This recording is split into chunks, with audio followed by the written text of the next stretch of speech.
Kyle here from All Media Reviews, here to do more vinyl videos. Of course, that's what I'm going to be doing for the next month. I mean, not absolutely every video, but there was some other news that came up. But I'm here to do the E's, and I might do the F's. And as you can see, I've updated the setup a little bit. Here, I'll just give a brief shot. I'm still working on this place, but it's starting to take shape. Some of this stuff's going to get moved around.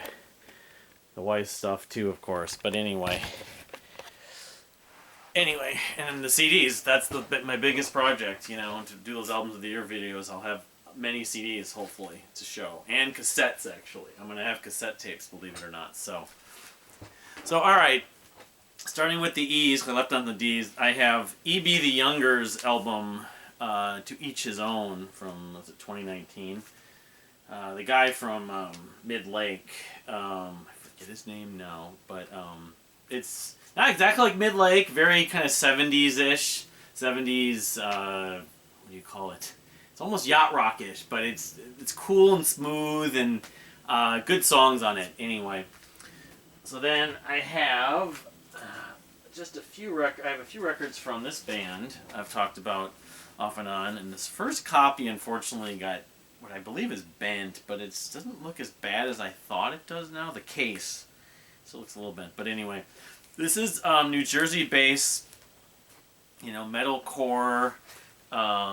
What's the other? You know, progressive metalcore, post-metalcore, post-metal band, East of the Wall. So this is in effect, their debut album, which is pretty much all instrumental, if I'm not mistaken. Farmer's Almanac. It's not a Farmer's Almanac, it's just Farmer's Almanac.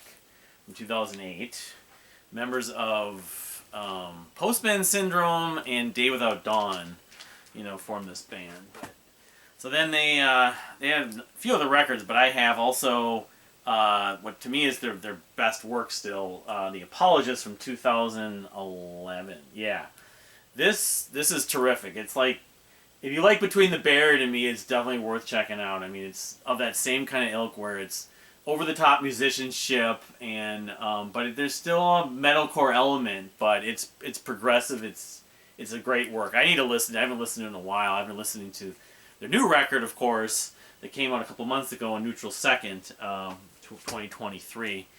But yeah, I like East of the Wall a lot. You know, they have a couple other records, but I don't have them on vinyl. I don't know if I have CD, but I like them. But these three are the sort of my favorites, my go-tos. So then I've got Eldrin. Their one record on vinyl. I have the other two albums on CD, but this is 2018's Misinformation Aged. I can tell you this, since I had not heard this album, of course, in 2018. It was not my... I didn't know about it, but now talking about 2018, this is one of the first albums that always comes to my mind. This is terrific, sort of electronic rock, kind of progressive electronic rock or art rock, or indie-tronica, or neo-psychedelia, or neo-psych rock. It's just fantastic. Apocalypse Town, I was just listening to this last week, actually, when Matt O'Leary was talking about, you know, psych pop of the 2010s. I just love this. It's got, you know, as I said, it's in some ways it feels like the spiritual sequel in some ways to Blood Moon from Apes and Androids. I mean, it's not Apes and Androids. There's a lot of differences, but I mean, there's elements of like Silverchair and they're big Beatles and Pink Floyd fans, especially. They just covered Dark Side of the Moon live. Eldrin. They're from Colorado, Denver, I think. And there's definitely some Tame Impala elements. I'm not a big Tame Impala, but I can see it. They have two different singers. The one singer sounds like Daniel Johns, but the main singer's got a little higher pitch. Anyway, this is Eldrin's Misinformation Age. I'm hoping we're going to get something new for them at some point. I know that one of the guys, Nasir, he's got his solo project, which I supported a few months back. But anyway, them doing Dark Side of the Moon, they do it every year, is encouraging that they hopefully are going to put something out, because it's been 5 years now since then. Not 5 years for me, so... Alright, so here's the, you know, it's not a very massive collection, but it's not a band that has, like, a ton of, like, in their discography, it's pretty big, of course. Emerson, Lake and Palmer. So I've got one copy of the debut album, of course, which has many favorites. Lucky Man's the one that got on the radio, but Knife Edge, The Barbarian, Take a Pebble. You know, of course, Greg Lake had left. I mean, it's a super group, you know, of sorts. Greg Lake had left King Crimson, you know. Carl Palmer left, I think it was Bloodwind Pig. And Keith Emerson, of course, was in the Nice. But, and then I've got both standard copy of Tarkus, which is my go-to #1 record, the title track especially. The follow-up. And I've got the picture disc, which again I'll never listen to this, but I love the iconic artwork of Tarkus. Because I would imagine the sound doesn't sound all that great, but it's cool to have and cool to look at. I think it was 71. I mean, I go through the albums of the year. I'll be going through this, of course. So then I've got 2 copies of Trilogy. I don't know why I have 2 copies of Trilogy, and when I bought these. This other one's only 50 cents. That may have been a clearance item. I don't know when I bought this. 2011. It was early in the period of time I was buying vinyl, so I'm not sure. I'll have to look them up on Discogs, and I don't know if I'll necessarily have the interest. I'll have to take a look at the condition, but I'm going to keep both of those. So, and I've got 1 standard copy of Brain Salad Surgery. I mean, I don't know how early pressings these are, but that was their 4th record. I'll say that I went to go see Emerson, Lake and Palmer with Dream Theater and Deep Purple in 1998. I had not really heard a lot of their music. I mean, I knew Lucky Man, C'est La Vie. I had a compilation. I had a couple compilations on CD, but I bought a bunch of their live ones. I bought some of their studio albums. This is the one, the H.R. Geiger cover, of course, is iconic. But it didn't come to be my favorite necessarily, but of course it's got Welcome to the Show and everything. My friend, you know, my friends, the show that never ends, you know. So then I've got an Emerson, Lake and Powell release. It's a single of the score, yeah, which is a 9-minute track. Of course, that was after Palmer was with Asia, I believe, and so, you know, Keith Emerson and Greg Lake wanted to still do some of this music, so they got Cozy Powell, which band he was in a couple different bands. Rainbow, maybe? I forget. Maybe Dio. But yeah, so this is just a 12-inch single. There's nothing special about it, really, but it was cool. It was only 50 cents, so I picked it up. You don't see prog bands typically. And what year was that?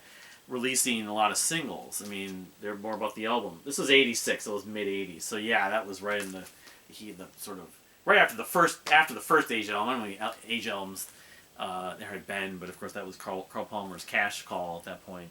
Not because ELP wasn't doing stuff. So right after Love Beach, I think they didn't know the future. So I've only got 1 record on vinyl from this band. I have a lot of their CDs. In fact, I think I have their whole catalog on CD, other than their last one.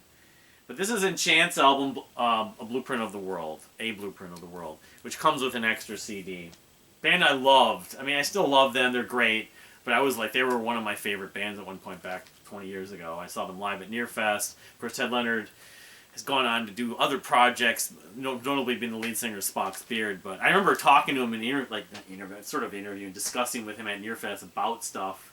And he says one of the funnest tours they had done Enchant had done was with Spock's Beard. So he admired Spock. He was a Spock's Beard fan. They're from the guys from Enchant are from the Bay Area, and so was some of Spock's guys, other than Neil Morse, who lives in Nashville now, but it doesn't surprise me that he would be a fan. So, but yeah, this is a classic debut. I got this I bought it probably the mid to late 95, 96, 97, somewhere in that range. And then I didn't listen. A lot of those Magna Carta CDs I bought and I love the tribute albums, or I was getting into them, but I didn't fully get won over by them. And suddenly in 99, I went back to the CD and it hit me over the head how much I loved it. The Thirst, The Thirst is great. Oasis, Open Eyes, Nighttime Sky I've always loved. Enchanted. Just the dynamic. Steve Rothery from Marillion co-produced this, and he plays on a couple songs. It came out officially in 93, although, yeah, it's listed 93. I was looking at the release date. I've seen some listings as 95, but it says 93 right here on Inside Out. So I think that's the official release year, and I think it was in August, but this version comes with an Enchanted acoustic version. But yeah, this is a terrific album that came out early 90s, but there are other records I love too, but I think for most fans this is still often their go-to, their favorite. I mean, I don't think they issued too many of the other records on vinyl if they did any. I know Inside Out was starting to issue, and maybe they will at some point. So So I only have 2 more items in the E's. This is a Brian Eno, David Byrne single. Well, it's like a split or a collaboration of some kind, a 45, a 12-inch 45. The case is not in the best shape. And I got this back in 2013 at Down the Valley, I think. I don't even remember. It was $5. I'm not even sure why I bought it. I mean, I went from 81. This is called Jezebel Spirit. And it's got a B-side of America's Waiting, Help Me Somebody. I mean, I like some Brian Eno. I like Roxy Music more than his solo stuff. But David Byrne, Talking Heads. But honestly, I can't even recall why I bought this. This may not even be my copy. Maybe like my friend John's. I don't know. But it may have been in that, 2013. Oh, is it 03? Now, this might have been part of that stack that we got, and I just still have it. That a friend of mine, we went down the valley, it was around 2003 that we went together and bought a whole bunch of records and then split them up, or I don't know, I took them. I took a lot of them anyway.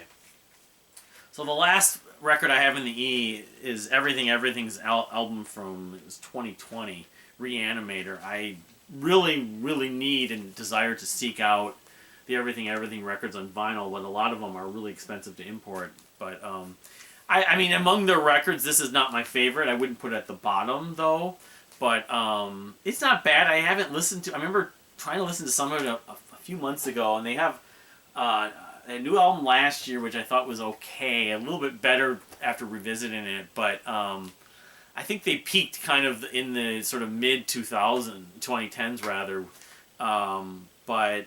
Yeah, I mean, it's still not a bad record, and I'm glad I got it. Any other vinyl I'm happy to pick up. I forget where I got this. I think I picked this up locally at a store, but it doesn't have a sticker on it, so maybe I ordered it, but I don't remember ordering it. Anyway, it was just recently, within the last year, I bought it, so that's it for the E's. I think I'll try making a separate video starting the F's, but the F's are going to be a pretty long one, so thank you for watching. Please subscribe if you haven't subscribed, and we'll see you next time.